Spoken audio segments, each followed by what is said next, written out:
The motorsports world is where legends are made, the unthinkable happens, and barriers are broken.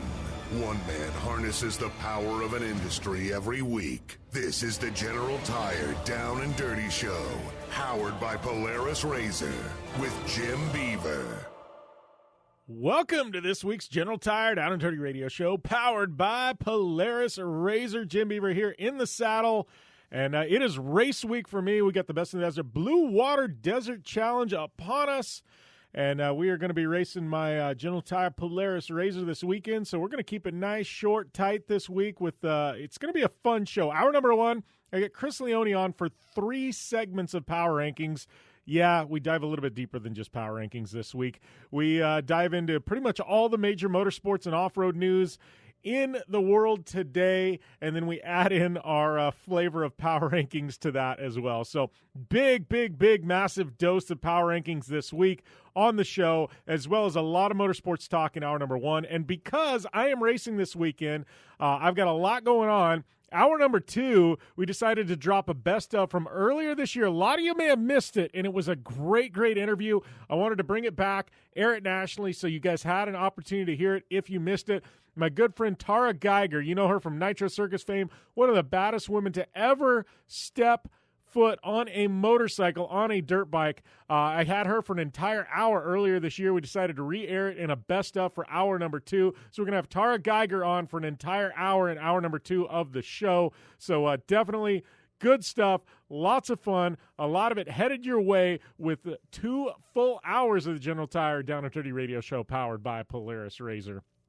In addition to that, we've got a lot of news we're going to kind of sprinkle in throughout the show in a couple of these smaller segments. I've got a big RV trip planned for 2021. I don't know, maybe I'll give you guys some details in that in one of the segments as well. And I'd love to get your feedback and ideas and truthfully where you want this RV trip to head in 2021. It'll be a ton of fun, and we actually want to welcome people to come out, shred with us. So I'm going to dive into talking about that and a whole lot more. Not only that, we've got a good, amazing new partners, Fistful of Bourbon. Yes, they are on board, and you definitely need to check it out because it's just not a bourbon. It's a damn fistful. Good stuff. And my Fistful of Bourbon, number 15, Ford Mustang in the eNASCAR Series, almost took a victory earlier this week, running up front with the 2 laps to go and ended up, sitting duck and finishing the top 5. Big shout out to Michael Grigley and Fistful of Bourbon on that one. And a whole lot more when we return here to the General Tire Down and Dirty Radio Show, powered by Polaris RZR. Whether you're looking for a tire that balances high performance responsiveness and traction in wet and light snow conditions, excellent handling and traction in wet and dry conditions, or a summer performance tire designed with the driving enthusiast in mind, General Tire has you covered. From the all-new G-Max RS to the Grabber ATX, no matter what you drive, General Tire will get you where you're going. Learn more at GeneralTire.com. General Tire, cruising with the Down and Dirty Radio Show since 2012.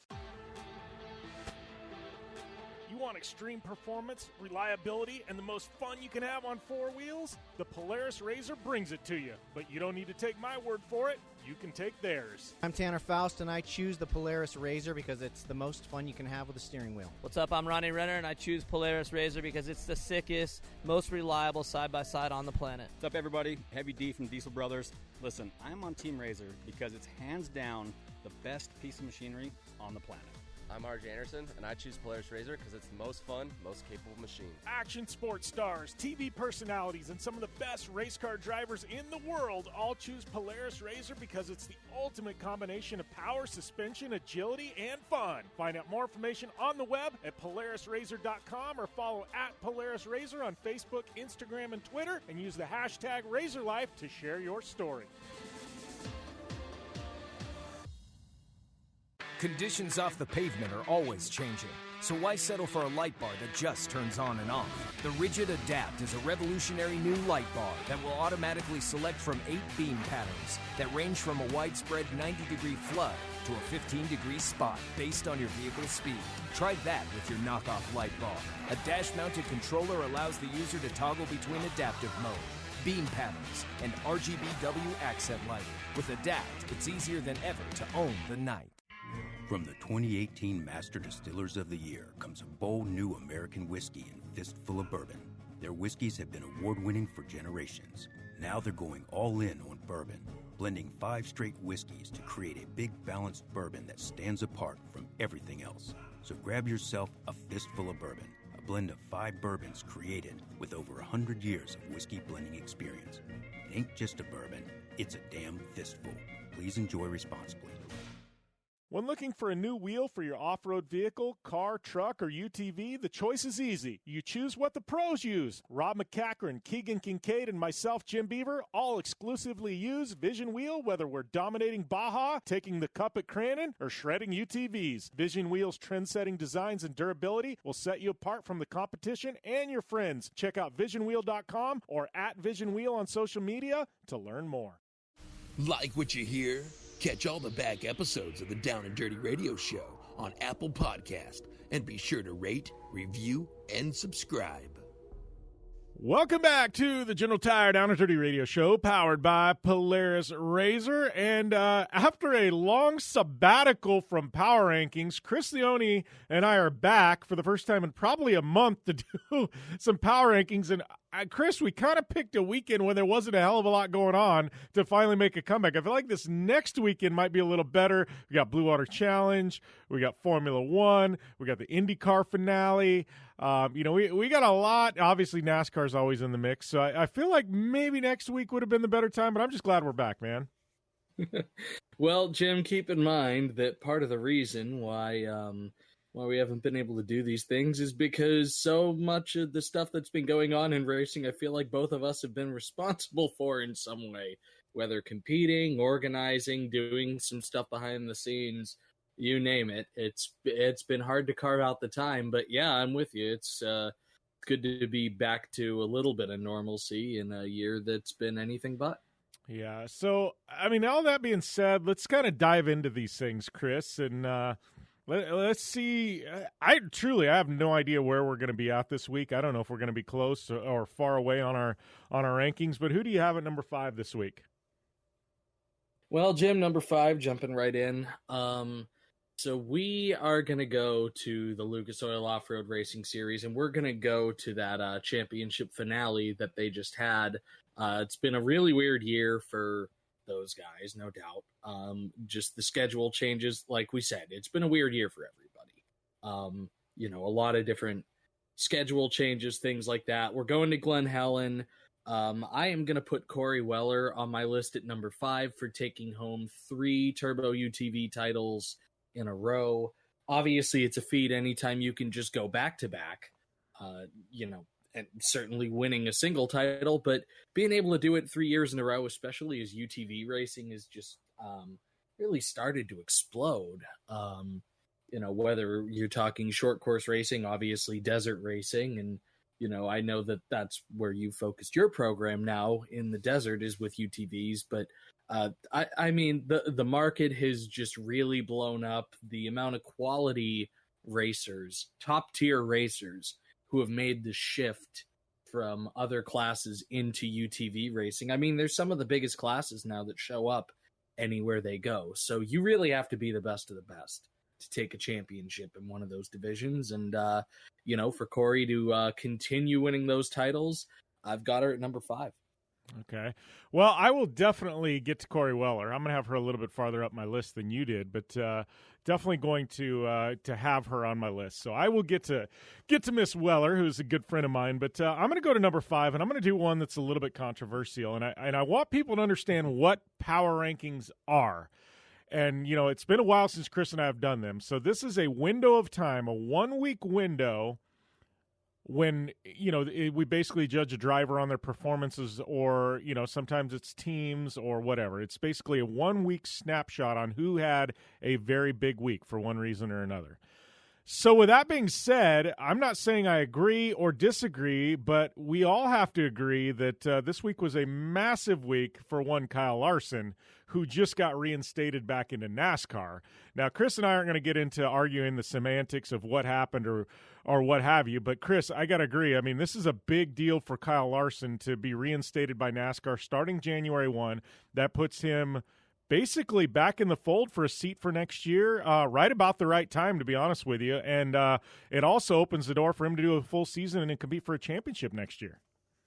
Yeah, it certainly is a big move. Obviously, the reinstatement, as NASCAR announced, comes into play on January 1st. So I don't believe that will change. I would imagine that we're not going to see him in a car for the rest of this year. The rumors have kind of been swirling around reinstatement for him for quite some time. He's certainly done a lot of work behind the scenes over the past 6 months. A lot of those things have been done outside of the public spotlight. There are a number of other initiatives that he's going to be undertaking over the next few years, as a matter of fact. In the end, NASCAR is the sanctioning body. NASCAR makes the decisions. NASCAR has seen what Kyle Larson has done and has determined that, all right, they're comfortable with being able to bring him back under, a number of additional conditions and considerations. And, I would imagine, considering what he's done over the past 6 months and things that he's done outside of the public spotlight, I would imagine that Kyle is going to dive full bore into those things. In the end, yeah, I think it's one of those things, and there are many in this day and age, in this country, in this year, and everything, where you're not gonna change anybody's mind by debating them. In the end, NASCAR is determined that, all right, now is the time where we're comfortable with this. We're comfortable with bringing Kyle back. We feel like he's done the work that he needs to do, and that he's going to continue to do the work that he needs to do to make up for, just make up for what happened. And in the end, that's all you can ask for when you're a driver, getting the opportunity to come back. And in the end, that's all you can ask for as a sanctioning body when giving a driver the opportunity. So we will see how that plays out from there. Obviously, NASCAR silly season has kind of gone into full effect, and there are a lot of seats that have changed hands already. But yes, it will be interesting to see where it goes from there. Yeah, and I think, as we kind of close this out, we're not going to, talk much more on it. But, big thing is NASCAR reinstated Kyle Larson. That doesn't mean Kyle Larson's racing next year. That just means NASCAR saying, okay, if you can figure it out, you can race. One, finding a team that will sign Kyle Larson is going to be tough, who has a seat that's available to Kyle Larson. And two, finding a sponsor willing to fund the ride is going to be tough. So just because Kyle Larson is reinstated does not mean we will see Kyle Larson at the Daytona 500 next year. So I just want to put that out there. So a lot of fans tuning in going, oh, Larson's back. Not necessarily. NASCAR just saying, if you can find the funding and find somebody who'll have you, you're back. So there's that out there, which is a whole nother story, additionally.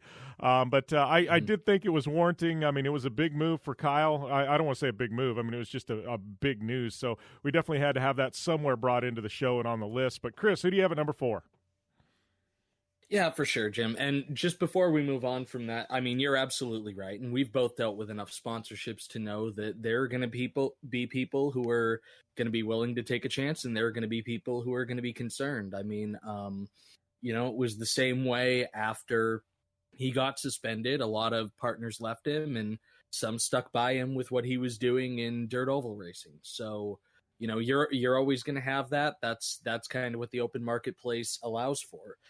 For number 4, we are going to go to the Texas Motorplex. We're going to go to NHRA Racing. And, first of all, shout out to both the NHRA and Camping World. I'm putting together a brand new title sponsorship on such short notice. But I am going to go, and like you've talked about, sometimes we won't just highlight drivers, we'll highlight teams. And I'm going to go to Torrance Racing.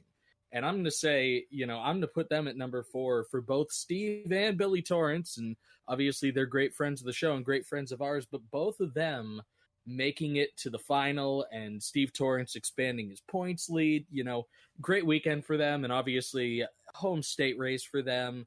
They had the Capco suite up there with all their guests and everything. So it's always a little extra sweet to dominate your home race. Doesn't matter what sport you're talking about, but certainly for Torrance Racing and And them Capco boys have been probably the strongest Top Fuel team for a few years now. So just sort of back to the winning ways. Man, you remember a couple of years ago when we did this and Steve-O was just a lock for number one every single week to the point where we were almost like, yeah, well, He swept the playoffs or the countdown or whatever NHRA is calling it. But no, and I've got Torrance's on my list later on, but you're right, and chiming in on that, Chris, I mean, at some point, we're going to cut to a break because I'm going to get into this, and then we're going to be up against time break. So we're going to take a short commercial break, and we'll return with more of Power Rankings here on the General Tire Down and Dirty Radio Show, powered by Polaris RZR. Your life demands a tire that provides durability, comfort, and performance, and that's what General Tire delivers for you. From the all-season grip of the Grabber UHP to the comfort and on-road manners of the Grabber HTS to the durability and off-road traction of the Grabber AT2, General has a tire that will help get you where you need to go. So let us take you on your next big adventure. Tweet us at General Tire, hashtag anywhere is possible, because with General Tire, anywhere is possible. Don't just shred your way through any off-road rugged terrain. Get into gear with GSP XTV and let us redefine your adventure. The GSP advantage of quality and performance sets a standard for UTV axles. We strive to provide premium ATV and UTV axles to keep you shreddy ready. Kick up some dirt and get in the driver's seat with GSP XTV. With over 35 years of experience, drive with a company you can trust. Drive with GSP. For more information, please visit us at gspxtv.com today. You're listening to the Down and Dirty Radio Show, powered by Polaris RZR. All killer and no filler. Welcome back to the General Tire Down and Dirty Radio Show, powered by Polaris RZR. Chris Leone, Jim Beaver here. We're just getting power rankings started. We're at number 4. Chris just had Capco. I haven't given my number 4 quite yet, but Chris has Torrance Racing, and I've got to I want to finish what I was saying, Chris, before the break. You were talking about Steve Torrance and how we almost had him as a lock a couple years ago. Almost every single season he had that dream season, swept the countdown. I mean, it was amazing what he was able to do. But at some point, and I say this because there's one championship he didn't win that Brittany Force snuck in the playoffs, won it. And that kind of steamrolled this whole thing because Steve, that was his championship. In any other format, he would have been the champion. He had more wins, everything else. And I'm not taking away from Brittany Force. She's an amazing competitor. She deserved to win that. She got hot at the right time.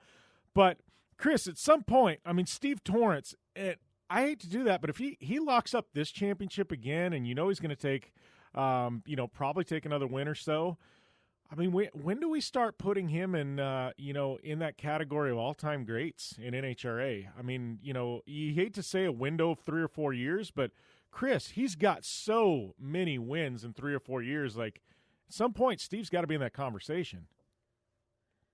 And I guess my response to that, Jim, is he isn't already. Yeah. I mean, they've been so dominant. I mean, like.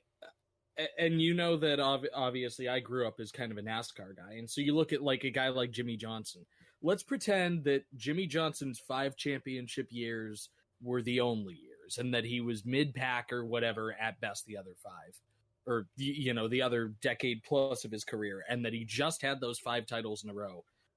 Wouldn't you still consider him an all-time great based on that? Yeah. Because I still would. And I kind of feel the same way about Steve Torrance. I mean, certainly I don't think that run of dominance is coming to an end anytime soon. I don't see anything that sort of indicates that they're going to slow down anytime soon. But nonetheless, I think we're already at the point where he's there.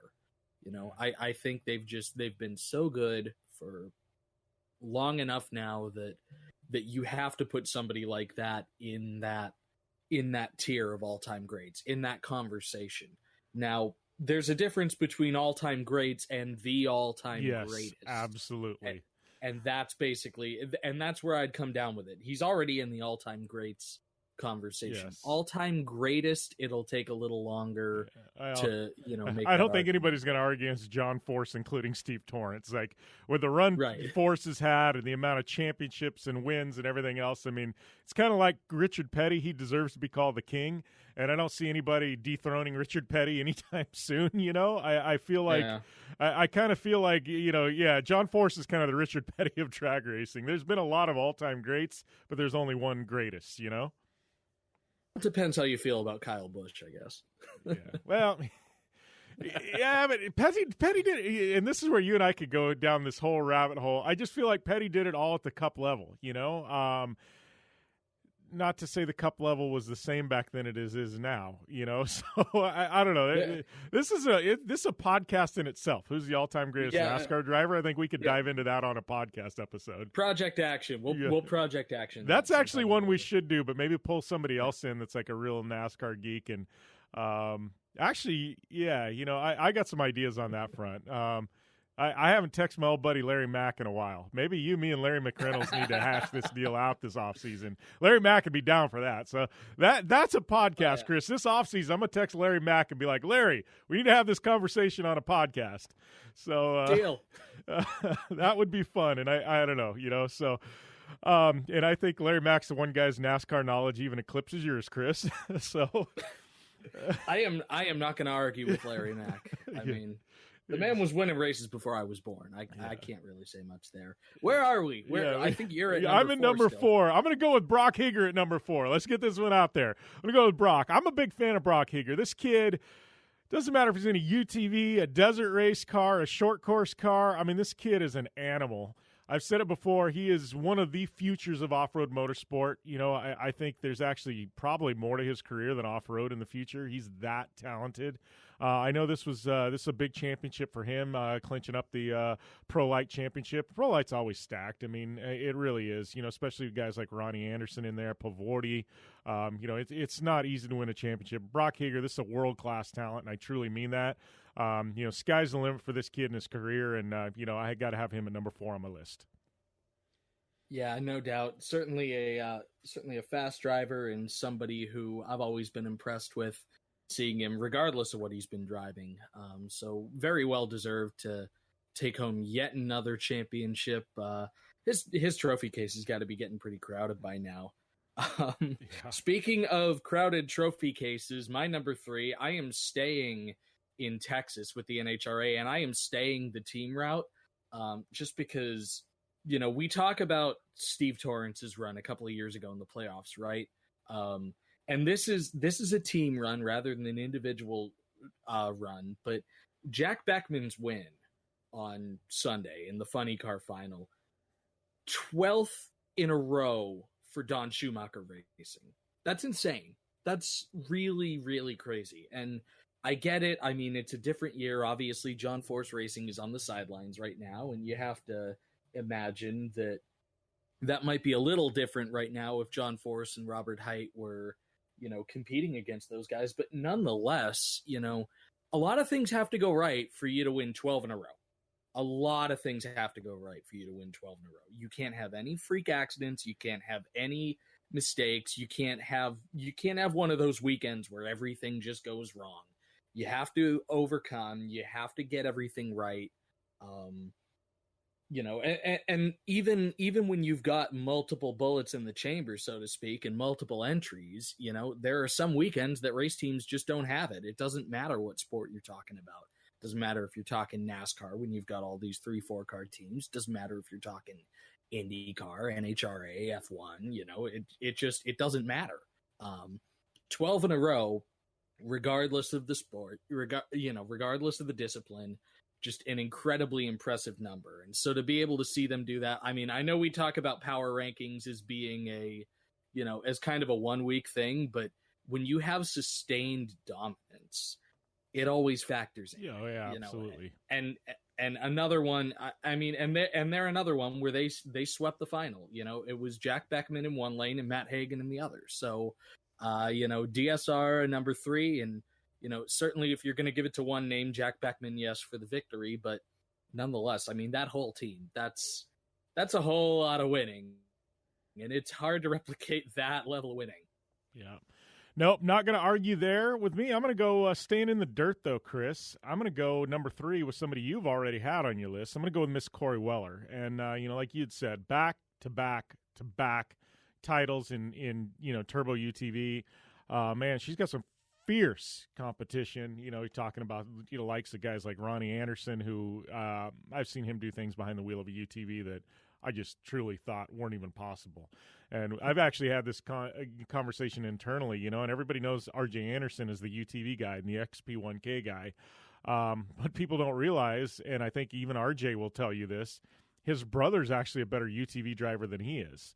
Ronnie's that good. And for Corey Weller truly, it's tough to take that many titles, in a row in short course, especially in these stacked UTV divisions. And, the bigger picture here, too, is Corey Weller. You want to talk about all-time greats? I'm looking at just off-road racing. But if you look at just off-road racing, Corey Weller's got to be I don't want to say this because I really need to do the research, but she's got to be one of the GOATs. Greatest of all time when you talk about female off-road racers. She truly, with her body of work, I would like to see her do a little more in the desert, and she hasn't really gone down that route. But, she is legit. She's putting together what potentially could be an off-road Hall of Fame career. And I think, that I don't say that lightly because I don't say that about very many drivers, but Corey Weller's really doing that much. So, when you see these championships and these wins, I think we've all started taking it for granted because there's been so many of them, but realize, she's that good, and she's racing in divisions that are stacked. She's taking podiums in Pro 4. You want to talk about the toughest division in off-road? Yeah, Corey Weller's taking podiums in Pro 4. She's that good. So, Corey Weller, 3rd on my list. Yeah, no doubt, and certainly, has been somebody who's been awesome to work with in the little bit that I've been able to work with her as well. So very, very well deserved. All the accolades, that 3rd straight title, and again, that's somebody who I couldn't leave off my list. Number 2, and this is fun, because we have gone in completely different directions with lists on a week where we didn't necessarily think that there was going to be all that much to talk about. It's always fun when that happens. Because, what I've noticed is we'll have a week where there's like 10 different things happening and we'll have almost the same list. So this one's been different and this one's been cool. So we'll see if the next one ends up on your list at all. I've got Chase Briscoe at my number 2, not only for winning the Xfinity race at Kansas and punching his ticket into the Championship 4, but after a stressful couple of years of, am I going to still be with Ford? Am I still going to be with Stuart Haas? Where am I going to race? How much am I going to race?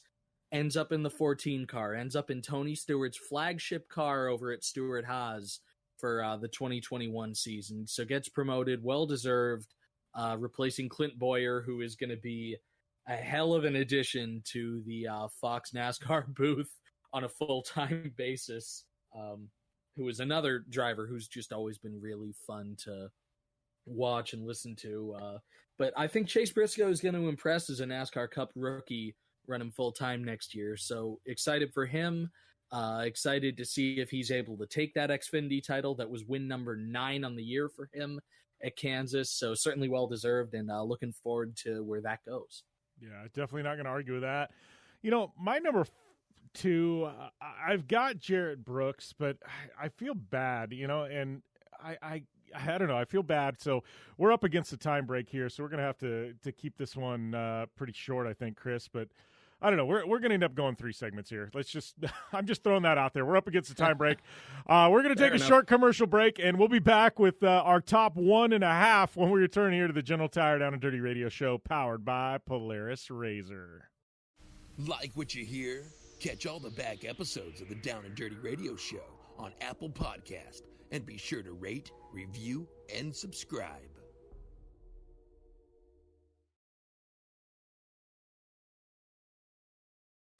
I'm Polaris rider Jim Beaver. I race trophy trucks professionally, host a Down and Dirty radio show, and also travel the country announcing motorsports events. I've seen it all, and trust me, I've done most of it, so when it comes time to relax on the weekend, nothing is better than taking time with my family in our RZR vehicles. They've got the reliability I need to just pick up and go explore the desert, dunes, or trail, and have the capability to attack even the harshest terrain. If you're looking for some of the most reliable and safest, and hands down most capable off-road machines in the world, look no further than Polaris and their award-winning lineup of RZR vehicles. Whether you want your daughter to experience off-road driving for the first time in a RZR 170 like me, take the entire family out in a RZR XP4 1000 on the weekend, or shred the desert and dunes in the all-new RZR XP 1000 Fox Edition, Polaris has you handled. Take my advice and join me and some of the best drivers in the world by driving a Polaris RZR. Check out the full Polaris RZR lineup at Polaris.com or follow them on Facebook, Instagram, and Twitter at Polaris RZR.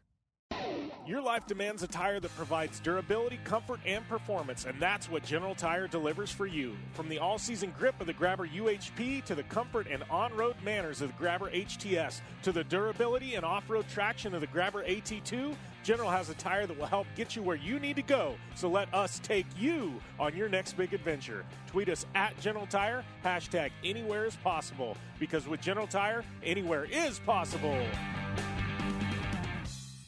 When looking for a new wheel for your off-road vehicle, car, truck, or UTV, the choice is easy. You choose what the pros use. Rob McCachran, Keegan Kincaid, and myself, Jim Beaver, all exclusively use Vision Wheel, whether we're dominating Baja, taking the cup at Crandon, or shredding UTVs. Vision Wheel's trend-setting designs and durability will set you apart from the competition and your friends. Check out visionwheel.com or at Vision Wheel on social media to learn more. Looking to have some fun on four wheels? Dirtfish Rally School has you covered. Packing as much adrenaline and adventure as you can handle into high-performance all-wheel drive and rear-wheel drive Subaru rally cars is where the fun begins at Dirtfish. Just 30 minutes outside of Seattle in Snoqualmie, you'll get a chance to train up to 3 full days with some of the country's best instructors and be put through the high-octane rush of rally on mud, dirt, and tarmac. Get started today and call 425-888-7715 or visit us online at dirtfish.com and use code 911 for a 15% discount. Life is all about sound, the sound of sports, the sound of the racetrack, and the sound of your vehicle. Don't drive around listening to this. Drive around listening to the sound of performance. Gibson Performance. Gibson Performance Exhaust is the company who can turn this into this. Remember that life is all about sound, and Gibson Exhaust is the sound of performance. Check out your next catback exhaust system, headers, muffler, or UTV exhaust at GibsonPerformance.com and get more power and more sound. Like what you hear? Catch all the back episodes of the Down and Dirty Radio Show on Apple Podcast, and be sure to rate, review, and subscribe. Welcome back to the General Tire Down and Dirty Radio Show, powered by our Polaris RZR. We're deep into segment number 3 of Power Rankings. See what happens, Chris, is when we take a month off from Power Rankings, we just have like all this, I don't know, all this conversation that just needs to be regurgitated out there. Yeah. Whoops. Yeah. So I'm going to go with Jarrett Brooks in my number 2. This kid, I've watched him in the Midwest. I've watched him at Crandon. I've watched him on the West Coast. You want to talk about dominant? I mean, kid is just bad fast. He is wicked quick. He's got back-to-back Pro 2 titles. He's gone back-to-back in Pro Light before. He's another one, a little older than Jarrett Brooks, Brock Gieger, excuse me, but Jarrett Brooks is this kid's the real deal. It's been amazing to watch how fast he is, how he carries himself, and I'm really excited to see what the future holds for him and his program. But I'd have Jarrett Brooks at number 2, but I do have an honorable mention. We'll get to that.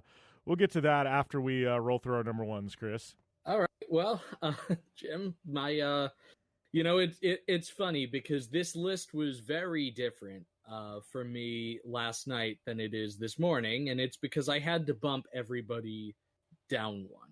And it's because actually my honorable mention was Joey Logano for winning the NASCAR race at Kansas. I know it wasn't popular because, a lot of people felt like Kevin Harvick had the faster car and just wasn't able to get by under the current cup package.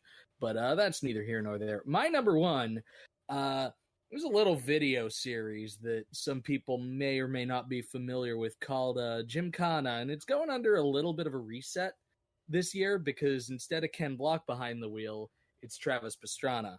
And they unveiled that car a couple of hours before we recorded these power rankings. And, oh, man. Oh, that is a beautiful car. That may be my favorite purpose-built race car that I've seen drop over the past decade, because that thing is just insane. The amount of horsepower, I mean, you knew that when Travis was going to take over Gymkhana, that Travis was going to get something that really went all out, that they wanted to take this thing to the next level, right? I mean, you knew that was coming. But this car, oh man, I can only imagine what it must be like to drive that thing, and I can only imagine what it would be like to be in the passenger seat of that thing with Travis driving it. I mean, talk about a beautiful piece of machinery. That is going to be such a fun video to watch. I think they've done a ton to sort of revitalize that Gymkhana franchise. I mean, we know that Gym 10 was special because it was Ken essentially bidding farewell to this media machine that he created with all the Gymkhana videos. And so they did all the different filming and all the different cars, all the different places. And then you had the little teaser of Travis coming in at the very end and taking the keys and driving off, and they were just like, stay tuned. And I don't think it took a lot of mental gymnastics to figure out that this is where that was going, but they're back to Subaru. They are, they are unveiling a car that, God, could you imagine just whether it was stage rally, rallycross, a whole series of cars that were built like this? It wouldn't be financially sustainable. It'd die off in 2 years. But could you just imagine what it would be like to have like 15 of these bad boys ripping around? They'd all be ticking time bombs, though, I think. They'd have to be very short races. But, the tire life wouldn't be worth a damn. But it would be interesting to watch. It would be like the rallycross version of Monster Jam, I think. Where everything's just so big and huge and like out of control. I don't know, Chris. Gymkhana is an interesting thing. I never really thought we'd see Ken Block step away from the franchise, and I'm sure. But I've had this conversation with Ken, and we've talked about it. I've talked about it with RJ and with the Martelli brothers, who've been involved in viral films, and it gets to a point when you have such a successful franchise, and it's these viral films where you're doing stunts and you have to push the limits, continue to push the limits. And it gets hard because, it's like, where else does Ken go? He shut down LA. He shut down San Francisco. He shut down, Dubai. I mean, what does he shut down Times Square next? Like, where does it stop? Does he do donuts around the Washington Monument? Like, you know what I mean? Like there's a point where does it stop?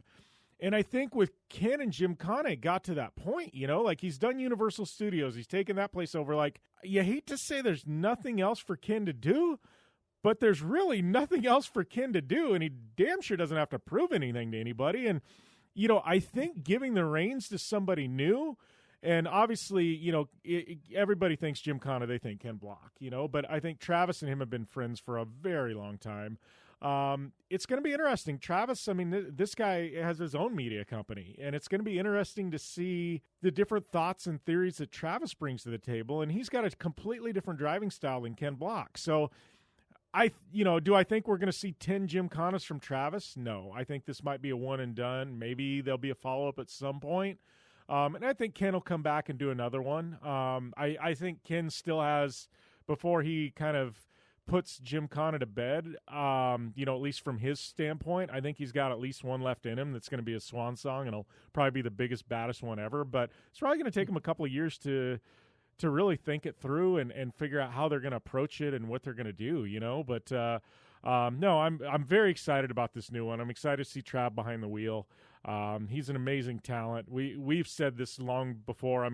If I put the 5 best drivers in the world, all-around drivers in the world, if I had to name a list, Travis Pastrana would be in that. And I'm not saying the best driver in any one discipline. I mean the most well-rounded drivers in the entire world.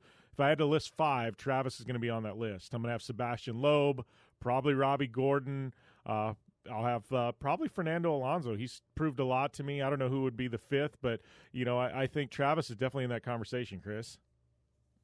Yeah, exactly. And I mean, I'm with you too. I mean, there's just guys like that who you can put them in anything, and whether they're gonna win outright or not, or even just hold their own. I mean, it's so difficult to hold your own in all these different disciplines. It's why people don't do it anymore the way that AJ Foyt and Mario Andretti did. Everything is so specialized now. Everything is so different from one another.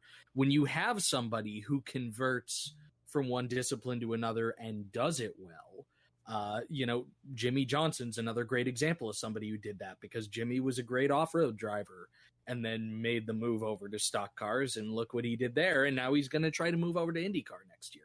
I mean, and you think about some of the guys who failed out. I mean, you remember 10, 15 years ago, and man, now I'm starting to feel old because I was a kid when I was watching this. All the IndyCar drivers, all the open wheel guys were going in NASCAR. Yeah. And those were legendary drivers. I mean, you're never going to knock Dario Franchitti's driving talent, but he couldn't do anything with his NASCAR opportunity. Jacques Villeneuve, we're talking a Formula One champion. Yeah. Couldn't do anything. Sam Hornish, who I've always said if he would have stuck with IndyCar, he probably would have been one of the all-time greats. Yeah, Sam Hornish, another one. Yeah, no, certainly another one. And I mean, Sam did actually manage to win a couple, I think, Xfinity races along the way. So Sam had that on guys like Dario and Jacques, and that's just to your point. I mean, in terms of greatness, there's somebody who, again, yeah, I mean, he didn't really end up doing much at the Cup level, but was able to adapt at least a little bit. It's so hard to be able to do that. But I mean, Travis just goes into a truck at Las Vegas and he's fine. Yeah, which brings this up. A lot of people, we're Robbie Gordon fans on this show. Robbie's a very good friend of mine. Here's a question, though, bringing this in, as, I still need to get to my number one, but Robbie Gordon, I mean, he won at the IndyCar level. Damn near won an Indy 500 and ran out of gas with about, half a turn to go.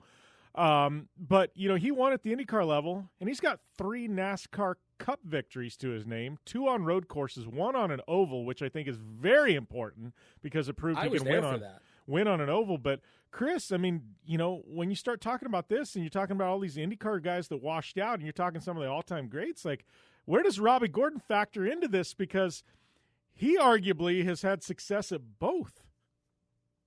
Oh, he certainly has. And when Robbie had the right opportunity in Cup, I mean, Robbie was a very capable driver. Like I said, I was at the race that he won. Unfortunately, we left early because it was the day after Thanksgiving, and you're sitting outside in New Hampshire. And I mean, what do you expect from me? Come on. I was 10 years old. I was freezing. I still got frostbite in places from that race, man. But no, so just somebody who was able to drive just about anything and everything and win. And yeah, Travis is one of those guys. Robbie's one of those guys. Like you mentioned, Loeb, Alonso, Jenson Button, I think I would put on that list as well. I mean, Jenson and Fernando over the past couple of years, they've kind of been doing the same thing in different executions, where they're these F1 world champions who are just going out and trying everything and having fun and usually doing fairly well with it. Well, it's just all around Wheelman too. List. I would think you start talking all around Wheelman too, and I think obviously he hasn't had a good run in certain disciplines, but Scott Speed's been he's done Formula One, he's done NASCAR, he's done Formula E. Obviously, he's one of the greatest rallycross drivers of all time, but. I've always thought Scott Speed in IndyCar would have been fun to see him, have a go, at a top flight IndyCar for a year or two and see what he could do there. But, you start talking about that, and he hasn't been really great at any discipline except for rallycross. But damn, Chris, I mean, he's driven a little bit of everything and been able to be competent at them all. And he is one of the most driven people that I think I've ever met as well. So, that kind of explains it. No, Scott's another person who you can put in just about everything. It's why just about every time there's an iRacing All-Star event, Scott's one of the first call-ups because, because he'll probably at least get you a top 5, and that's if he's not taking it seriously. If he takes it seriously, nobody stands a chance because he's just going to wipe the floor with them. You basically would have to take it out of his hands entirely because he's that good. And that's just who he is. That's Scott Speed's personality. It's the if you ain't first, you're last thing, minus some of the exaggerations of Talladega Nights. That's who Scott Speed is in a nutshell. And most of the guys who we've named off, certainly the American ones, and they tend to play that up for the most part as well. That's kind of who they are. It's winning isn't everything. It's the only thing, but yeah, we do need to get to your number one, Jim, and I'm interested to see who you've put there. This is pretty easy. You had them on your list, but I got to go with them Capco boys. I mean, home race in Texas, both the all Capco final, and I love it when Billy and Steve are there because, they talk trash. They love to have bragging rights heading back. They've got their private plane they fly home with, and it's the trash talk, I'm sure, on that plane flight with Mama Kay and, Billy and Steve and Natalie. It's got to be pretty interesting. Do have to give a shout out to my boy Steve and Natalie, his amazing wife, who's a very good friend of mine. She's done a lot for me behind the scenes with the show and marketing and stuff, but they are actually pregnant now. So, yes, congratulations goes out to the Torrances on that. So we got a Capco baby in the works. But, I had to have them Capco boys on the list, Chris. I mean, we talk about Steve, and Billy runs part-time in NHRA. I think everybody likes Billy part-time in NHRA because if Billy was full-time in NHRA, it would mean a lot less TV time for a lot of drivers because Billy's that good. And obviously they've got a massive business that he has to help run, and, he just does it for fun here and there. But Billy, anytime he's there, I mean, he shows up and it's immediately game on. Everybody knows he's there to play. And, it's funny because his part-time effort, I think scares the crap out of a lot of the full-timers. Yeah, no doubt. I mean, it's – and, yeah, I've got to echo the congratulations to Steve and Natalie on, on having a kid on the way. And, yeah, like you said, I mean – I remember the year Billy making the playoffs, on the track despite running part-time, which is just insane to think about. I mean, imagine there have been a couple of times that's happened in NASCAR. I mean, Kyle Busch missed a ton of races and made the playoffs, but that's also because he had a broken leg. So that was a little different. But Billy elects to be a part-time driver. They've got other things going on and is still quick enough to be able to be in the top 10, still consistent enough. I think you're spot on. Well, that we are going to call it Power Rankings, and we'll be back after this on the General Tire Down and Dirty Radio Show, powered by Polaris RZR. From the 2018 Master Distillers of the Year comes a bold new American whiskey and fistful of bourbon. Their whiskeys have been award-winning for generations. Now they're going all in on bourbon, blending 5 straight whiskeys to create a big balanced bourbon that stands apart from everything else. So grab yourself a fistful of bourbon, a blend of 5 bourbons created with over 100 years of whiskey blending experience. It ain't just a bourbon, it's a damn fistful. Please enjoy responsibly. Conditions off the pavement are always changing, so why settle for a light bar that just turns on and off? The Rigid Adapt is a revolutionary new light bar that will automatically select from 8 beam patterns that range from a widespread 90-degree flood to a 15-degree spot based on your vehicle's speed. Try that with your knockoff light bar. A dash-mounted controller allows the user to toggle between adaptive mode, beam patterns, and RGBW accent lighting. With Adapt, it's easier than ever to own the night.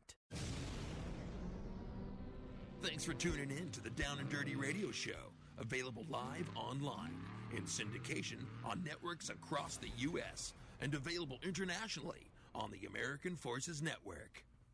Welcome back to the General Tire Down and Dirty Radio Show, powered by Polaris RZR. Going to wrap up our number one here on the show. Thanks to everybody who's tuned in on SiriusXM Channel 211, Dan Patrick Radio.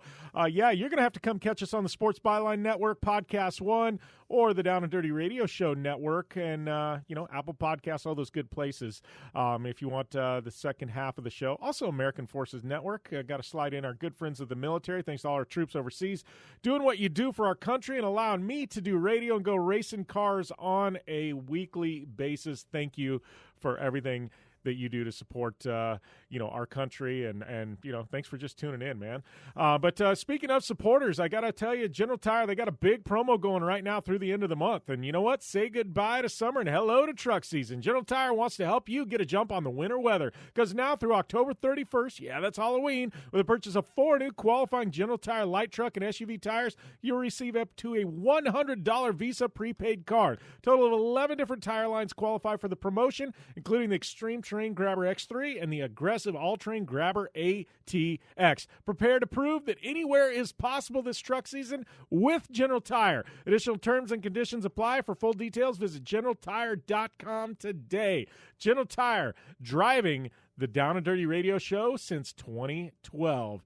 And with that, I'm going to sign off for hour number 1 here. Thank you guys for tuning in. We'll be back with hour number 2 after this short break with Tarah Gieger for the full hour. And we'll be back with more on the General Tire Down and Dirty Radio Show, powered by Polaris RZR. You want extreme performance, reliability, and the most fun you can have on 4 wheels? The Polaris RZR brings it to you. But you don't need to take my word for it. You can take theirs. I'm Tanner Faust, and I choose the Polaris RZR because it's the most fun you can have with a steering wheel. What's up? I'm Ronnie Renner, and I choose Polaris RZR because it's the sickest, most reliable side-by-side on the planet. What's up, everybody? Heavy D from Diesel Brothers. Listen, I'm on Team RZR because it's hands down the best piece of machinery on the planet. I'm RJ Anderson, and I choose Polaris RZR because it's the most fun, most capable machine. Action sports stars, TV personalities, and some of the best race car drivers in the world all choose Polaris RZR because it's the ultimate combination of power, suspension, agility, and fun. Find out more information on the web at PolarisRZR.com or follow at Polaris RZR on Facebook, Instagram, and Twitter, and use the hashtag RazorLife to share your story.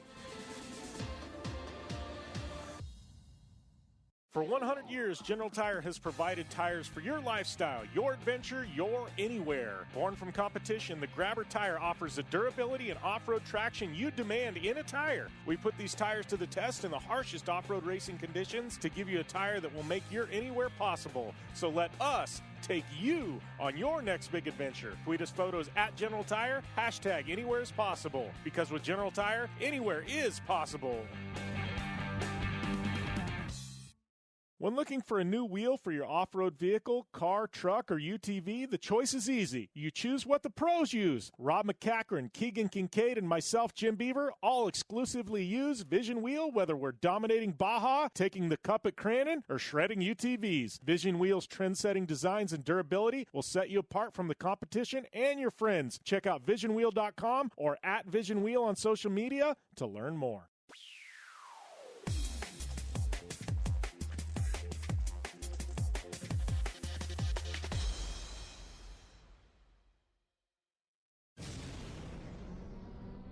Thanks for tuning in to the Down and Dirty Radio Show, available live online, in syndication on networks across the U.S., and available internationally on the American Forces Network. Welcome back to the General Tire Down and Dirty Radio Show, powered by Polaris RZR, hour number 2. And we are cranking. Let me tell you, we got a great guest this week. This is a best of interview from earlier this year. Some of you missed it, and I definitely want to have her back on the show sometime soon. But for those of you who missed it, Tarah Gieger, she's going to be our guest here in hour number 2. So that's going to be coming up shortly after the break. It's going to take up all 3 segments, but I do want to mention I got something. We're going to roll out some formal plans later on, but I'm going to do a big RV road trip later on this year. Actually, later on this year. In 2021, June of 2021, big, massive RV road trip up the West Coast with UTVs, bringing the family along with me. And I want you guys to chime in, though. What spots do you want us to hit? We're talking Northern California. We're talking Oregon, Washington, Idaho, Utah. Oh, we could throw in Arizona, Nevada. I'm from Arizona. We'll hit up most of these spots. I want to do something new. But if you got any spots, any ideas that you want me to hit up on this road trip, we're bringing a film crew. We're going to have a ton of fun. It's going to be like RV road trip, kind of an old school skate BMX film. Thinking of props road fools for you BMX fans. But yeah, let me know if you got any spots you think we should dial in and hit up. We're thinking Dana Creech is in NorCal, thinking Coos Bay, the dunes in Oregon, Dirtfish, St. Anthony in Idaho, maybe Swing Arm City, a little Moab. I don't know. It's going to be a ton of fun, though. Would love to hear what you guys think and where we should hit up. Any spots we're missing, you locals tuning in? Like, where are we missing? You know, we'd love to have you guys come out and shred with us. Like I said, we'll have a film crew. So let us know what your thoughts are. And with that, do want to chime in once more. General Tire's got that amazing promotion going on now through October 31st. Anytime you purchase 4 new qualifying General Tire light truck and SUV tires, you're going to get up to a $100 Visa prepaid card. Total 11 different tire lines qualify for the promo, including the Grabber X3 and the aggressive all-terrain ATX Grabbers.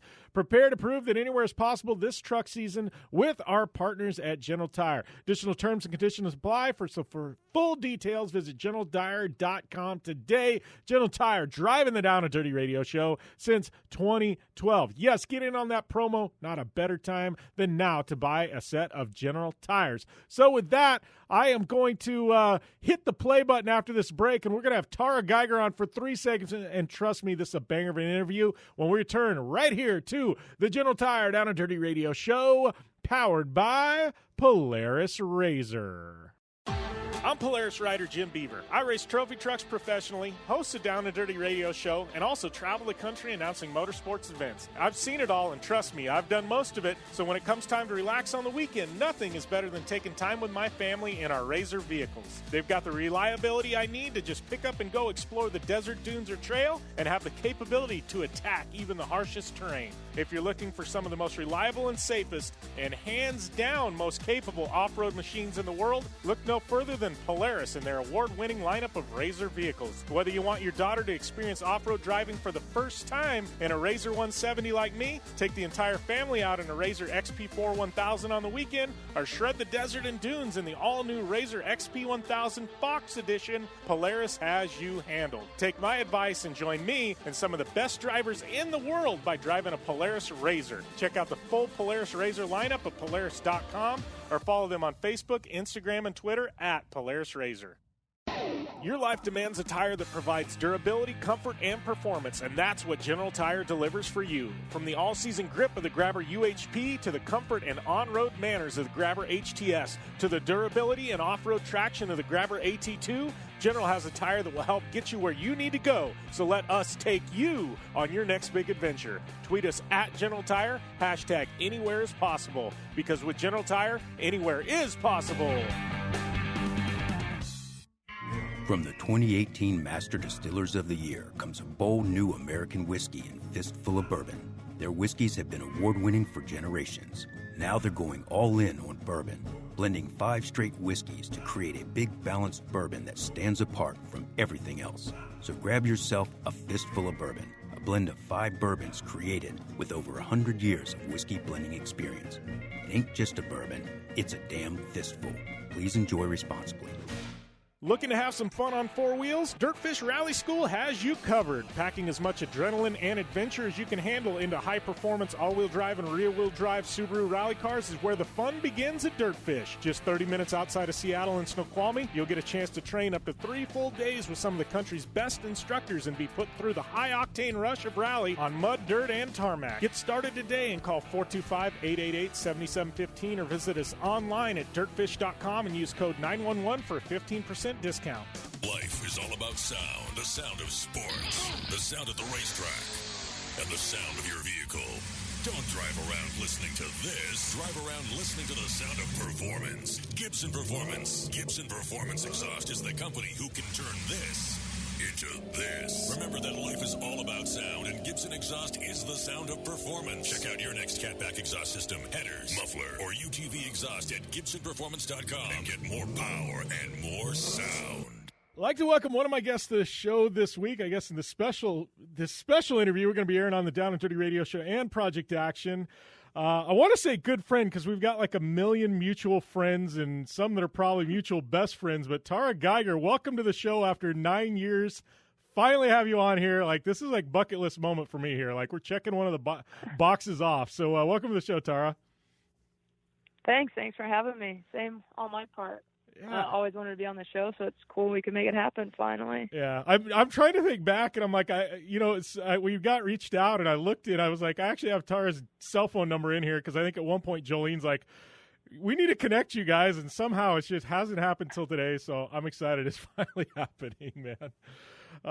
How is things with you though? Obviously, I know obviously we're following you on social media and things like that, but I know like the whole industry. We were just talking. I'm getting ready to go back to Vegas to Reno racing.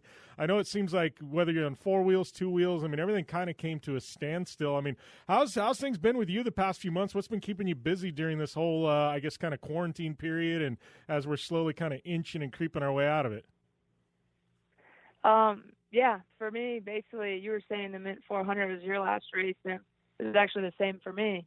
And when all this kind of kicked off, I was actually getting ready to go on a 7-week in a row race schedule, and kind of just everything got put on hold, like the whole world did. And since then, I've just been actually living at home for once. Like we moved up to Bend, Oregon, about 3.5 years ago, and between me and my husband Dusty, who does the Nitro Circus live shows, we're always just kind of in and out or scrambling to get ready for the next trip. So it's been pretty nice just being at home and actually doing all the things that Bend has to offer, which brought us here in the first place. So we did a lot of camping in the spring, and we bought a little Honda pit bike, and we were just making like really fun sand tracks out by the campsite, and we did that for like a month. And I finally got a chance to go up to Idaho and check out Gold Creek Lodge and do some riding up there. Was able to link up with Cody Webb for one of his little events up there,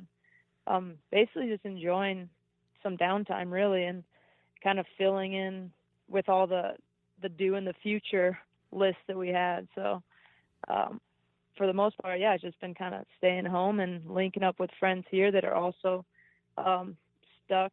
A lot of people weren't working, so we were fortunate that in Bend we have so many outdoor spaces that we were able to get out and get a lot of riding in, get a lot of mountain biking in, and just kind of hang with friends that way, out social distancing, as they like to say now, but still out doing the stuff we love to do. Yeah, and I'm lucky. I'm kind of the same way out in rural Arizona here in Parker, and it's like, yeah, we've got all this space and things to where, like, people in the metro areas and stuff, they were hit really hard. Like, we were still out in the razors, we were out, in the water, we were doing a lot of things we normally did, and trying, obviously, like you said, be safe and things like that. But I got to say, like, sometimes people that live, I don't want to say off the grid, but out of the metro areas a bit, I think some of us kind of, I guess we benefited. I don't want to say benefited from this, but it allowed us to still continue to do what we normally would do to an extent, Yeah, totally. It's pretty nice because normally I miss a lot of the good riding weather at home because I'm traveling to Southern California or, other West Coast locations racing and stuff, and the dirt in the spring here is amazing, and there's a lot of really fun sand tracks we have, so I was able to ride a lot near home. Like I didn't really slow down for take a month once racing stopped in terms of riding, and you realize how much of your life, if you're not traveling and racing, the stuff we do is pretty social distance in a sense. We're riding with our helmets on, and it's easy to stop, a good ways away from your buddy and chat about something on the trail or whatever it may be. But I think one of the craziest changes was that I think I cooked at home for like 2.5 months. Like all the restaurants were closed. We didn't do any takeout. We just were grocery shopping, and actually having food in the fridge for once was nice. Yeah. So did you get an addiction to cooking where you're like, are you now like, oh, hell with that, I don't care if I ever cook again? Or was it one of those like, I actually enjoy this, I kind of found a hobby that I like? No, I wouldn't say it was a hobby I liked, but figured out we had a good routine, and like I knew what I had to buy at the grocery store, so that made it easy. So yeah, but it was like, we did the full quarantine, the 6 weeks that they wanted us to, and then even a bit more. So we didn't, I don't think I went out to eat for it would be at least 8 weeks. Yeah, here's a question, and I've kind of been in this internal struggle now, right? Because now, I'm getting ready to go back racing here in a week, and we've got UTV World Championships after that. We got a bunch of events coming up, and Crandon, and I've got all these places to go, and I'm starting to see things, and I'm like, man, I'm kind of being torn because I went from being on the road 30 some weekends a year to all of a sudden this year, like you being at home and wow, I'm at home. This is what my four walls look like. And so it's like one of those where I'm torn, where I kind of liked it a little bit, but I still really, really miss going out to all the events and racing. So I feel like, are you one of those kind of like me where you're moving forward, you're like, instead of being on the road 30-something weekends, maybe we can make it 20-something weekends next year and like spend a little bit more home time and a little bit more, I don't know. I'm kind of being torn. Like I kind of like a little of both worlds now, Yeah, definitely. I think I'm just like a creature of habit too. If I get like in a routine, like right now I'm kind of in a routine of being home, but the minute I get on the routine of being on the road, it's like, it's hard to break that. Yeah. So it takes a little while to be like used to being home for weekends on end. But then once you're there, you don't have to think about too much. You're just kind of like rolling with it. But it's the same when you get on the road racing. You just kind of roll with it, and it just kind of takes its own momentum. And before you know it, you're like 8 races. You've been gone for 8 weekends in a row, but you couldn't think of it the other way. Like you want to be doing anything else. Yeah.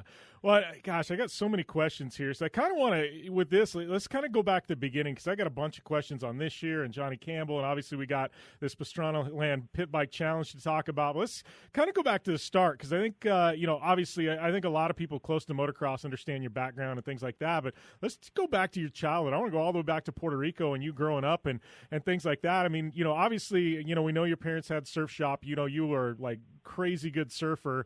What was the draw to motorcycles, though? Because a lot of people with that upbringing obviously would have went to the water. I know your brother's been, a solid surfer, and things like that. Like, what was the draw to dirt bikes? What got you out of the water and into the dirt? I was actually I obviously growing up surfing, that was the first thing I really learned to do. I was in the water since I was a baby. But it was really hard in Puerto Rico to be a kid, because nobody gave kids waves or respected them.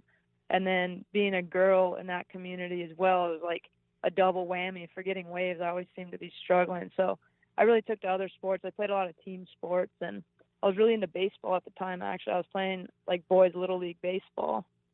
And we'd still like do a bunch of stuff. We were always playing in the streets, always riding our bicycles. One of my brother's friends had a go-kart, and we would like pull on skateboards behind the go-kart around the neighborhood. So I really wanted a go-kart, just anything like motorized.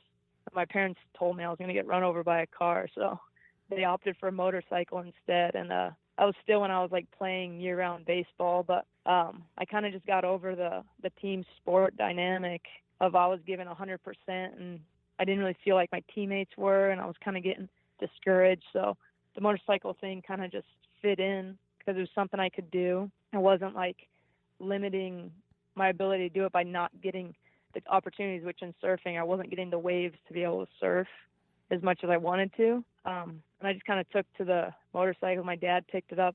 Again, he used to ride when he was younger around the sand dunes and the beaches in Florida. So he got really into it, and that's kind of all his history after that, I guess. And we'll be back with a lot more with Tarah Gieger when we return here to the General Tire Down and Dirty Radio Show, powered by Polaris RZR. Conditions off the pavement are always changing, so why settle for a light bar that just turns on and off?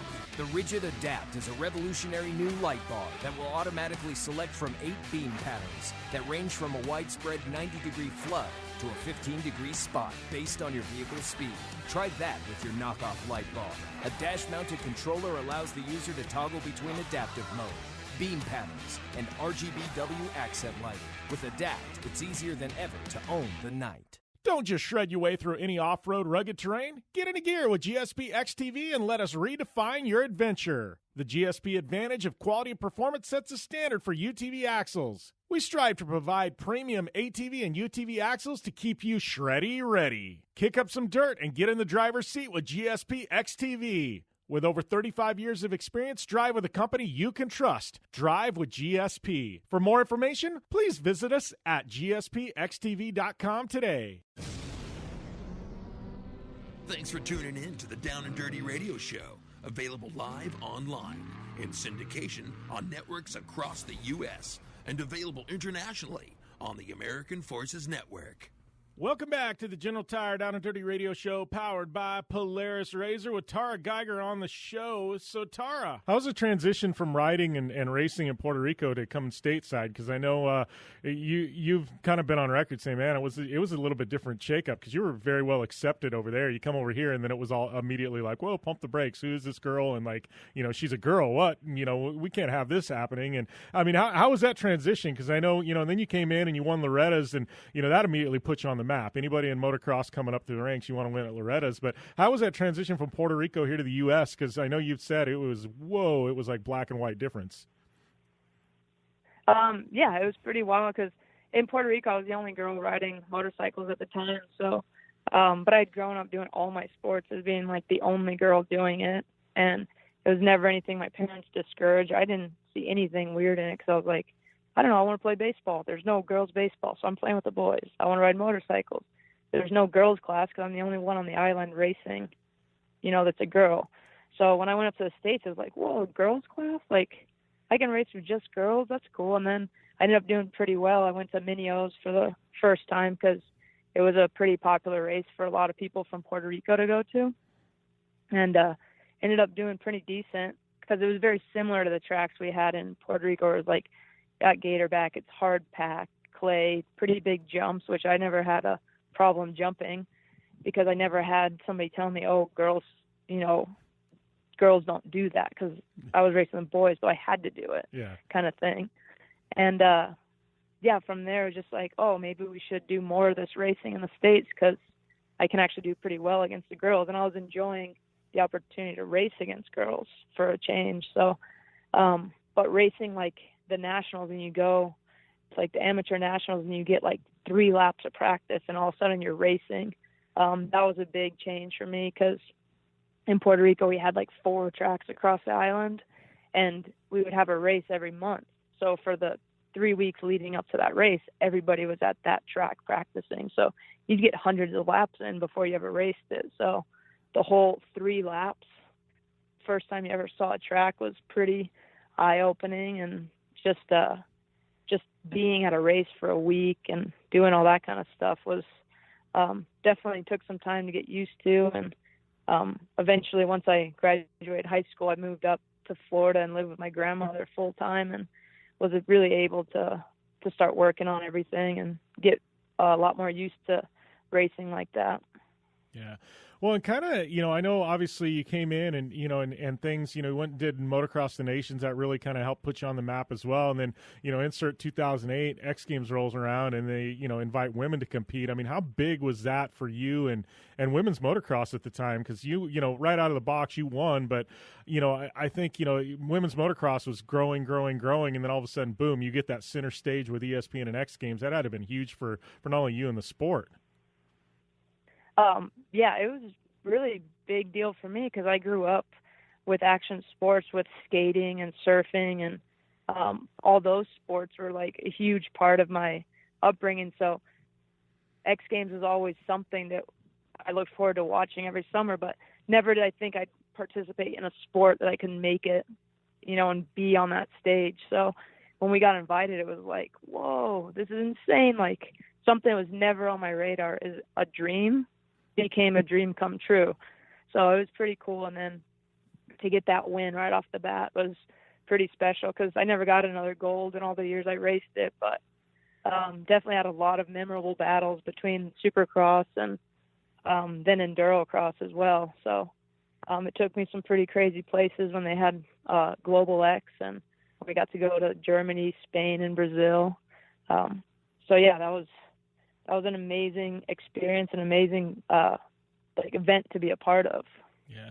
How has it been like in your career arc too? Because X Games kind of helps tell the story a little bit, but obviously, you grew up motocross, supercross, things like that. Then all of a sudden, you know what I mean? With X Games, you're switching and you're doing things like Endurocross. Now we're, getting into today where you're doing a lot of off-road racing and things like that. But how has that been? Do you feel like it's been pretty progressive? Like, it just naturally is kind of, you've kind of, I don't want to say switched disciplines, but kind of shifted gears in your focus and things like that, or was it really rough? Because I know talking with Jolene Colleen, she said, man, switching to endurocross was brutal on her. She's like, I still haven't ever figured it out, and you talk to Trav, and Trav just goes, hell with that, I don't even want to try, but you've been really successful with it. How was that shift from, racing moto and supercross to, into endurocross? Yeah, that was for sure one of the most difficult transitions I think I've ever made, but it wasn't like I totally wanted to do it. It was just kind of all the cards, the deck kind of got thrown in the air and the cards fell as they did. That Global X was happening in 2013. At the same time, MX Sports was pretty much getting rid of women's motocross, and they went down to a 3-round series. So at that time, it wasn't, I was on Troy Lee Design's Honda, and it was not going to be worth it to them to put in a bunch of work for 3 rounds, when their whole race team races 29 races between supercross and motocross. So that same year, 2013, I got the opportunity to go because I had won a silver medal, I think it was, at X Games in 2012 in the first event of endurocross that they had. So because of that, I got invited to Global X. So I kind of embraced it as like a huge opportunity and a huge change, and got a chance to get some support from KTM, which, they were the top off-road team at the time. So getting a little support from them and, kind of having 4 big rounds of racing for the year with Global X was kind of just seemed like the better option than 3, rounds in a motocross series that they seemed to be wanting to get rid of anyway. But that whole year was a huge learning curve for me because I did all on my own. Got a couple bikes from KTM, but other than that, it was just me on my own figuring stuff out, and pretty much moved to California and was practicing at Colton Haker's place and just kind of learning every time I got on the track. But it was brutal. It was a lot of crashing and a lot of picking my bike up, and I got a couple medals that year though. So still to this day, I never really figured it out. I felt like the last X Games we did in Austin, I raced head-to-head with Laia Sands for that gold medal, and that was probably the best I've ever raced endurocross. So kind of my pinnacle for that discipline. And I, got to battle head-to-head and go back and forth with Laia Sands, who's one of the most amazing off-road motorcycle racers in the world. Yeah. Well, talking about Laia, I mean, obviously, you guys, I remember that battle, and, she's just a phenomenal world-class talent. I mean, you see what she's been able to do in, like, the Dakar Rally, and now, obviously you've got your ties with Johnny Campbell. I mean, has there ever been that itch in the back of your head, like, you know what, I'd like to maybe at some point go and try Dakar or something?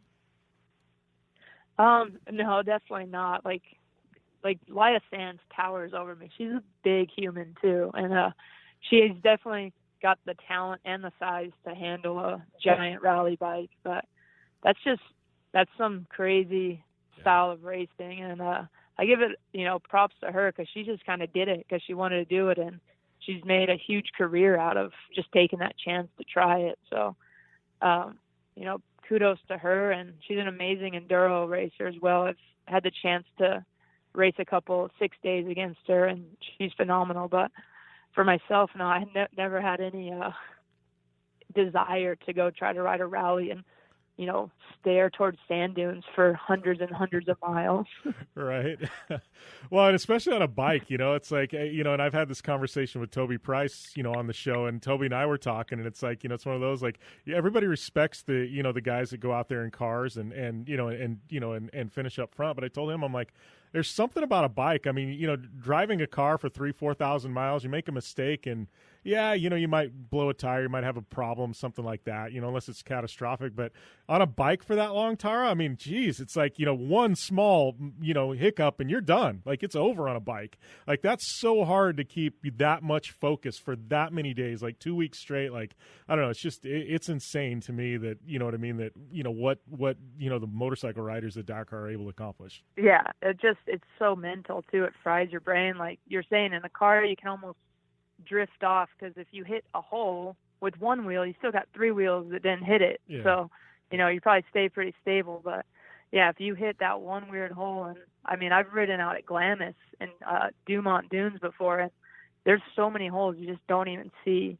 And just from the experience of racing 3 international 6-day enduros, and we're on the bike for, 8 hours, 8.5 hours a day, you just start seeing stuff when you're locked in that long. Like, you get some crazy tunnel vision, and going that fast through terrain you've never seen, I would not want to do that.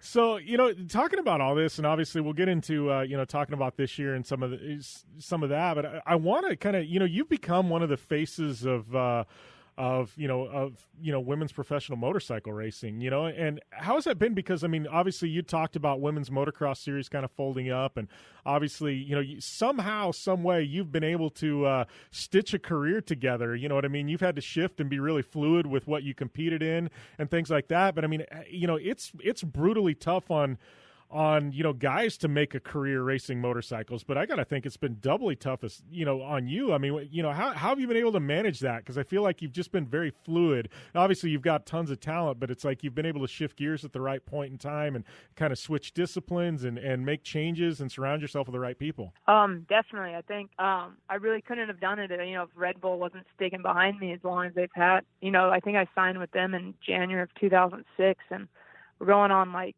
15 years of being together. It's an incredible company that's supported me in all those transitions, which is amazing on their part. And that's kind of my goal every year, is like, all right, how can we make sponsors happy and keep them stoked? And I definitely think I've taken advantage of the social media side of how sports are going, in the sense that Red Bull has kind of been okay with me dabbling in different things as long as I'm out there racing and, promoting the company well. And I've had a lot of other great companies jump on board, and got the chance to work with Johnny Campbell and JCR Racing the last couple of years. And it's just been an amazing run, and I've just had this desire to keep racing. I haven't wanted to, call it quits yet, and finding these new disciplines is keeping it motivating and fresh. And we've got to take a short commercial break, but we'll be back with more with Tarah Gieger when we return here to the General Tire Down and Dirty Radio Show, powered by Polaris RZR. Whether you're looking for a tire that balances high performance responsiveness and traction in wet and light snow conditions, excellent handling and traction in wet and dry conditions, or a summer performance tire designed with the driving enthusiast in mind, General Tire has you covered. From the all-new G-Max RS to the Grabber ATX, no matter what you drive, General Tire will get you where you're going. Learn more at GeneralTire.com. General Tire, cruising with the Down and Dirty Radio Show since 2012. Looking to have some fun on 4 wheels? Dirtfish Rally School has you covered. Packing as much adrenaline and adventure as you can handle into high-performance all-wheel drive and rear-wheel drive Subaru rally cars is where the fun begins at Dirtfish. Just 30 minutes outside of Seattle in Snoqualmie, you'll get a chance to train up to 3 full days with some of the country's best instructors and be put through the high-octane rush of rally on mud, dirt, and tarmac. Get started today and call 425-888-7715 or visit us online at dirtfish.com and use code 911 for a 15% discount. You're listening to the Down and Dirty Radio Show, powered by Polaris RZR. All killer and no filler. Welcome back to the General Tire Down and Dirty Radio Show, powered by Polaris RZR. Got my good friend Tarah Gieger on the show. And Tarah, we're just kind of talking about your career and how you've been able to switch disciplines and and talking about, how you've been able to make a run at this thing and kind of going back to your motocross roots and how you've got to where you're at today. I definitely don't think I'd still be racing motocross, even if it was still a series that's just doing it for that long. I'd probably be pretty cooked on it, but just being able to transition into all the different styles. Like I did endurocross probably like 4 years, and been doing the Grand Prix on the West Coast. And this year I just started doing the National Hare and Hounds, which is a whole different discipline of desert racing. And it's just been a lot of fun. And yeah, being on those Hondas, they're fun to ride every day. And I've just been staying motivated, and somehow, sponsors are stoked and everybody seems to still be happy I can win races. So yeah, I guess that's probably why I haven't slowed down, and everybody's kind of psyched on my program. Yeah. Well, how did that conversation really start with Johnny? I mean, and how has that been for you? Because I know Johnny pretty well, and I can have a conversation with him, and I just feel like I walk away being a smarter race car driver. And he just oozes information, and he doesn't even realize it. Like he's one of those guys. Like when I'm around, you always have your ears open because you never quite know what you're going to pick up and learn. But how did that conversation start? And I mean, and how's it been? Because I mean, going to me, I mean, I put him up on my Mount Rushmore of professional motorcycle racers in history. Like he's that good. How has that been for you? Just being surrounded in that atmosphere. It actually, like, we've been working together. Our relationship goes back quite a ways, I'd say, because like I was telling you, in 2012, I was on the Charlie Designs Honda team. And then 13, 14, I did a KTM little support program just for endurocross and everything like that. But going into 15, I kind of wanted to get back on a Honda and do endurocross that way. At that time, they had Colton Haker on their team. Talking about JCR Racing and Colton Haker riding for them. So I actually picked up a couple Hondas from American Honda, and I was just kind of picking the ear of their mechanic, Eric Searton, at the time, and I went up to their shop in Marietta there and basically was just asking them, what's the setup for endurocross? And Shawnee came in, he's like, how about we just prep your race bikes for you? And, if we have products you need, you're welcome to them. And that's kind of how our relationship was for, I'd say, up until last year. It was kind of like he knew that I had my own sponsors that, I'd get paid from, and my deal was going to work out better kind of doing it on my own, but they were there to help me. And at the endurocross races, like Eric was, all the help I needed. He was helping me there too. So it kind of went like that for a few years. And coming into last year, I was like, Johnny, you've been so much help to me. I kind of just want to be fully on the program, if that's cool with you. Like, run your sponsors. Let's win this championship. Because I was going for the National Grand Prix Championship, AMA #1 plate. And I was like, let's just go for this together. And he was like, 100%, let's do it. And that's kind of how I ended up on the team officially. But he's been helping me out for like the last 5 years, I think. Yeah, has that generated any kind of itch at some point? I know you did the Mint, and they ran out a little bit different format but to jump into some of the longer distance, like Baja stuff and things like that Johnny's been so successful with in the past? No, I don't think I want to do that stuff. Like, I come from a track racing background. Yeah. Like, I like to know where I'm going, and like the Grand Prix are very much, it's a long off-road race, but for the most part, it's, kind of what's coming up. Yeah. And the Hare and Hounds are a little bit different, but I really like the more technical side of the Hare and Hounds, not so much the fast, like wide open in the desert. So I'm pretty sure I wouldn't really enjoy the long rally style or Baja style stuff. I tell you what, I watched like old helicopter footage of Johnny down in Baja racing the 1,000 and going like 130 miles an hour down the beach and things like that. And I look at that and I'm just like, this guy's nuts. Like, I mean, he is so ridiculously, like, it's like artwork watching him. It's so graceful. It's like a guy dancing on a motorcycle. And it's like, you watch that helicopter footage and you're just like, man, this is like, he's such another planet good, back in his prime, it was like nuts. Yeah. So I look at that. And you had to be, you had to be pretty precise on those bikes he was riding too. Yeah. So, pretty wild that he even did it on the machines he was on. Right. Yeah. And heavy bikes, man, those old XR 650s and stuff like that. I mean, it was just, those things were rowdy. But, shifting gears here, I want to go back. There's a couple things. Obviously, we'll kind of come into present day here in a minute. But I want to go back because I've had a similar conversation with Jolene, and she's always tipped the cap to you and said, well, Tarah was first, actually. But I want to go back to TP's house like circa a decade ago and talk about backflipping, because technically Jolene says you're the first female to ever backflip a dirt bike. Obviously, she did it on the big bike, but take us through that, because I know there was Travis had invited a few of you, a few female motocross riders out to try this, right? And you were the only one to actually kind of stomp one on the smaller bike. How did that all work? Because I know there's some funny old videos that Nitro Circus plays every once in a while up on YouTube and things like that of the whole process, but kind of takes us back to there. And how did that whole conversation start? It was actually when I was on, I believe I was on the team. Yamaha team with Sarah Whitmore at the time. So we were traveling around the country with our dads and our campers, and it was at Steel City, and Travis came up from Maryland to hang out for the day with Sarah because they're good friends. They go back a long time. He kind of, that's where I met him for the first time ever. So that would have been, beginning of September, Steel City, when it was the final round of the national, AMA Nationals.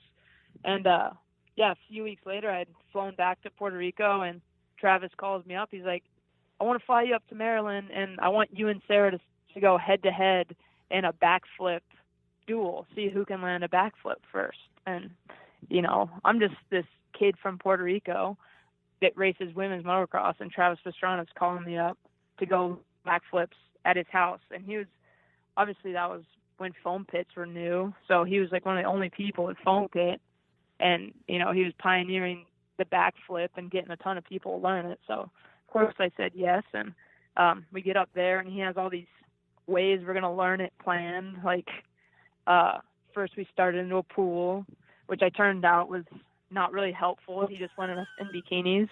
So that part was pretty funny. But so we're trying gainers in the pool off his diving board, and then backflipping a bicycle into a small foam pit, and then finally going to the big foam pit on the mini bikes to then go to the big bikes. But when I got on the big bike, this is one of the things in the footage, is I didn't get flipped at all off the little like quarter pipe against the foam pit. And when I came down, they said, just don't ever let go of the bike, because then the bike's can land on you. So I held on to the bike, but the handlebars came through my helmet and hit me in the face and gave me like a huge bloody nose. So that was like me buried in the foam pit while fuel pouring on me with a bloody nose, and Travis shoving a camera in my face, asking me how I felt and what went wrong. And I was like, I don't know, but gas is pouring on me and there's blood in my mouth. Please, just stop filming. But at that point, he thought that it was all over and done. But I came out the next morning. I was like, well, I got it good on the little bike, so I want to at least land that to dirt. And pretty much I was like, just set up the ramp that I'm going to use the foam pit and set up the distance. And I did it 5 times. I was like, just go. Now I'll set up the ramp to dirt. I'm not even going to look at it, because doing a backflip's 90% mental. You just got to remind yourself, just keep looking back, and the bike's going to come around. So had them just set it up, and I just came around. I was like, make sure the cameras are filming. I'm just going to come around and do it. And that's pretty much what I did. But then he wanted me to come back to do it on big bikes and everything. And at this point he had met Jolene through Sarah, and also Jolene's brother Billy. And he wanted me to come back, but I was headstrong focused on racing, and that's all I wanted to do. I had all these racing goals, and women's motocross was kind of taking off, so I didn't really want any part of the freestyle aspect. But Jolene was all about it, and her and her brother went, and they stomped a few backflips, and the rest is history for them. They're still part of, they took Nitro super far with Jolene doing the TV show, and now her brother's one of the main guys on the Nitro Live tour for behind the scenes stuff. Yeah. So, so that's kind of how I ended up there. And my friendship with Travis, it's still going. I still end up there at Pastrana Land with bad ideas and a few injuries here and there from the place. Is there any good ideas that come out of there? Because I know, Trav, I get invited back there at least no short of 3 times a year, and I haven't made it back there yet because I've always got something going. But it's the things that he texts me that he wants me to try, and I'm just like, it's got me kind of half scared to go back there and show up, because I'm like, at some point, I know I'm going to get into positions I probably don't want to be in and doing things I probably shouldn't be doing, Yeah, he's a great salesman. And if Travis has confidence in you, you're pretty sure you have the skill. You just have to have confidence in yourself. But then again, maybe you shouldn't be even thinking about the opportunity that he's giving you. Well, that being said, we do have to talk. I know you got it's the Pit Bike Pastrana Land Pit Bike Challenge. I don't know if I'm getting the name officially right, but I know it airs on ESPN2 15th of the month.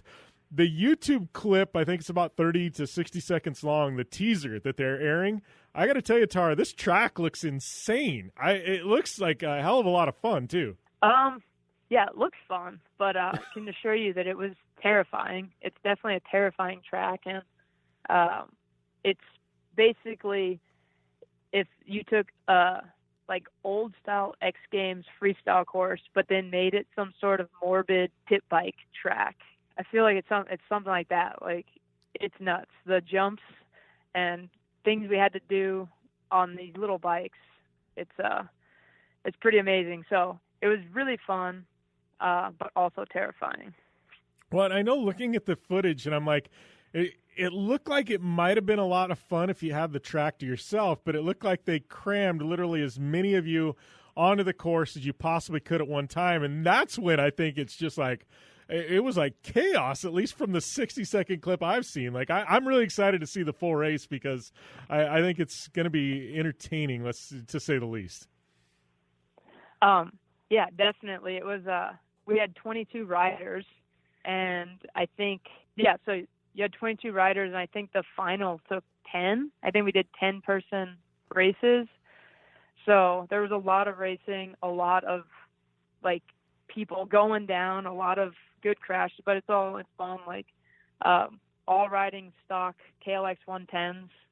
We were all provided with the same exact bike. So it took the frustrating part of pit bike racing out of it, I think, because a lot of people, like, you can show up and you basically have a super mini in a pit bike. You know, you have a 144 motor inside a pit bike, and at that time, you know, you can jump 80 feet on one of those things, but you put a stock motor that's meant for a 60-pound kid to ride around and not jump, and make us jump, you know, like 30-foot booters. It was definitely wild.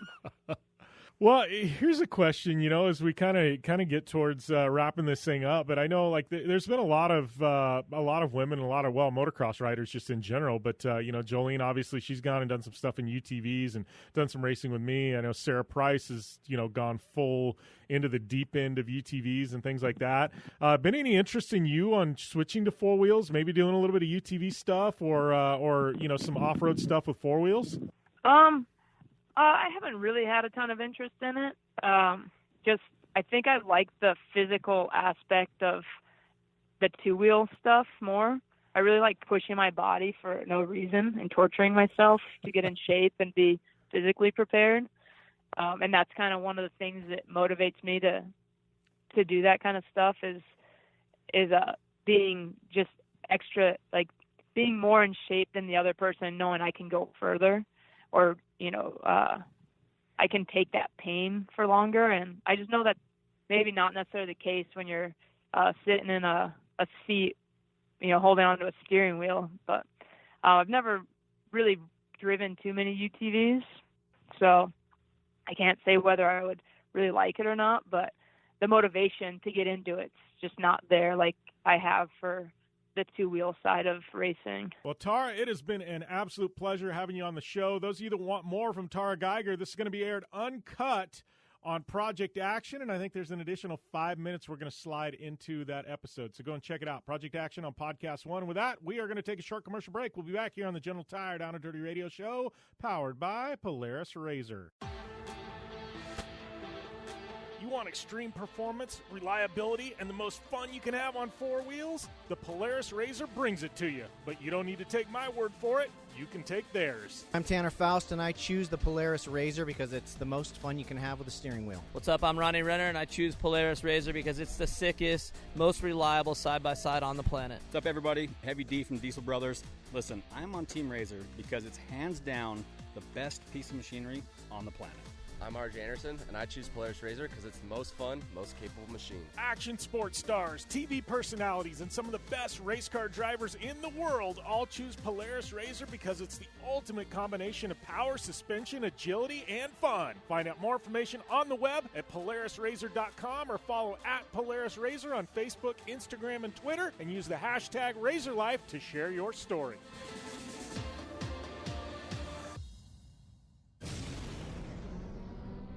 Thanks for tuning in to the Down and Dirty Radio Show, available live online, in syndication on networks across the U.S., and available internationally on the American Forces Network. Welcome back here to the General Tire Down and Dirty Radio Show, powered by Polaris RZR. That's all she wrote for this episode. Big thanks to Tarah Gieger, Chris Leone, and all of our continued support of the show by not only you listeners, but all of our amazing partners. Don't forget, General Tire, right now through October 31st, you can get that up to $100 Visa prepaid card when you buy a set of grabbers. So definitely hit up General Tire. Get in on that. Big thanks to all of our partners, Polaris RZR, Vision Wheel, Rigid Industries, Dirtfish, GSP, XTV Axles, Optimus, our good friends at Fistful of Bourbon. Make sure and check out your local liquor store and get in on that as well. Don't forget Dirtfish, Jim Beaver 15 will get you 15% off, and if you use the coupon code PR-Jim Beaver, that is going to get you a whopping 50% off there when you sign up at iRacing. And, man, I am at Jim Beaver 15 on social media. Head over to Apple Podcasts right now. Smash that subscribe button, regardless of whether you're tuning in nationally or, on iTunes. Hit us up. Support us. Let us know you're listening by subscribing over there on iTunes and leaving a rating and a review. I'm off to do some battle in my General Tire Polaris RZR this weekend. I'm going to have a ton of fun. Follow along on me on social media as we tell the story of our BlueWater Desert Challenge event. And we'll be back with more next week right here on the General Tire Down and Dirty Radio Show, powered by Polaris RZR. Be safe, have a great week, and an even better weekend, and we'll see you next time right here on your favorite Action Motorsports Radio Show.